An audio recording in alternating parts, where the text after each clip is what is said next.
Hi అండి, అందరికీ నమస్తే. వెల్కమ్ టు ఈ అమ్మ చేతి వంట. ఈరోజు రెసిపీ ఏంటంటే క్రిస్పీ అయిన టేస్టీ అయిన మసాలా వడ అయితే ఎలా ప్రిపేర్ చేసుకోవాలో, క్రిస్పీగా క్రంచీగా రావాలి అంటే మసాలా వడ ఎలా చేసుకోవాలి అయితే దాదాపుగా అందరిది ఒకటే. మసాలా వడ మెత్తగా ఉంటుంది, క్రిస్పీగా రావడం లేదు అటని. కానీ మరి క్రిస్పీగా రావాలి అంటే ఇలా చేయాలి.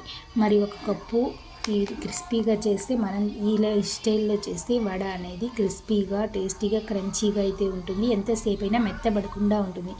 ఇక్కడైతే నేను ఒక కప్పు పచ్చి శనగపప్పు తీసుకుని నానబెట్టుకున్నాను. ఒక కప్పు శనగపప్పు 2 గంటలు అయితే నానబెట్టుకున్న తర్వాత ఒక పిడికెడు పప్పునైతే తీసి పక్కన ఉంచుకోవాలి. ఈ పప్పునైతే మన మిగిలిన పప్పును బరకగా గోధుమ రవ్వలాగా ఎలా ఉంటుందో అలా గ్రైండ్ చేసుకుని నీళ్ళు మాత్రం ఏమాత్రం వేసుకోకుండా కొంచెం లైట్గా వేసుకుంటూ గ్రైండ్ చేసుకుంటూ శనగపప్పు పిండి తయారు చేసుకోవాలి. నేనైతే ఇక్కడ పప్పులోనే అల్లం ముక్కలు, పచ్చిమిర్చి అయితే వేయలేదు, వెల్లుల్లి రెబ్బలు వేసి పచ్చిగా సాల్ట్ కూడా ఇందులోనే వేసి పచ్చిగా మిక్సీ అయితే వేసుకున్నాను. ఇప్పుడైతే దీంట్లో మనం 2 ఆలుగడ్డలు అయితే తరిగి, ఉల్లి తరుగు, పుదీనా తరుగు టేస్ట్ అయితే లెవెల్గా ఉంటుంది.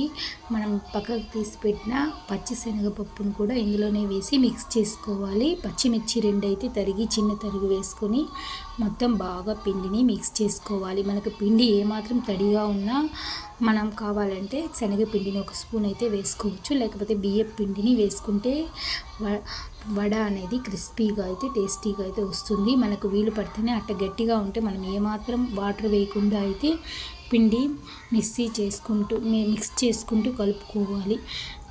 అలా చేస్తే ఇప్పుడు మనం పిండి మిక్స్ చేసుకున్న తర్వాత ఆయిల్ బాగా కాగిన తర్వాత పిండిని ఉండల్లాగా చేసుకుని మన అరచేతిలో పెట్టుకుని బాగా అదిమితే మనకు వడ అనేది తయారవుతుంది. నిండా పలసన కాకుండా మందంగా కాకుండా మీడియం సైజులో అయితే వడ తట్టుకుని వేసిన తర్వాత 1 నిమిషం పాటు అలానే ఉంచేస్తే తర్వాత కలిపితే మనకు వడ అనేది విడివిడిగా వస్తుంది, మసాలా వడ.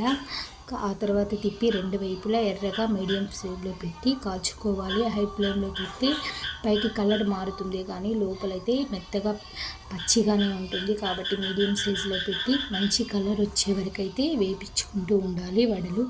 ఇప్పుడు మనం తిప్పి 2 వైపులు ఎర్రగా కాల్చుకొని తీసుకుంటే మనకు ఆ వేడివేడి వడలు అయితే మజాగా అన్నంత రుచిగా ఉంటాయి. ఈ వీడియో చూసిన ఇప్పుడు ఈ వీడియోలో ఈ వడలు ఎలా చేసుకోవాలో చూసారు కదా. మీరు తప్పకుండా మీ ఇంట్లో ఒకసారి అయితే ట్రై చేయండి. ఈ వీడియో నచ్చిందంటే లైక్ చేయండి, మీ ఫ్రెండ్స్కి షేర్ చేయండి. మరిన్ని మంచి వీడియోల కోసం మన ఛానల్ని సబ్స్క్రైబ్ చేసుకోండి. Thank you for watching. Tasty అయిన వడల్ని మీరు ఖచ్చితంగా ట్రై చేసి ఎలా ఉందో కామెంట్ బాక్స్లో కామెంట్ చేయండి.